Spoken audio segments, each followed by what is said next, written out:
Is your HyperX Cloud Alpha S microphone not working?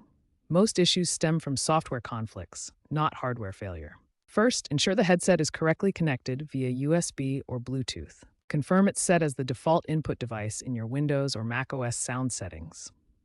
The mic should be enabled, with the input volume set between 50 to 70% to prevent clipping. Next, check Device Manager for driver errors like code 10.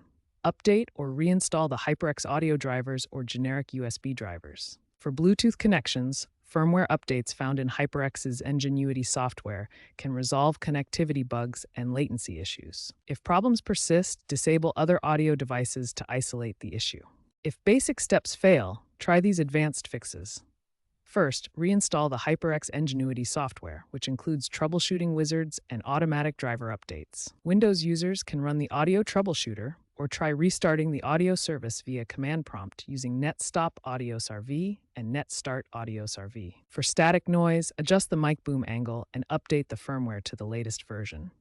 If using Bluetooth, switch to a wired connection to rule out interference. Mac users might need a dedicated USB-C hub for better hardware compatibility. As a last resort, test the microphone on another device to confirm if it's a hardware or software problem. Regular driver checks and firmware updates are crucial for optimal performance.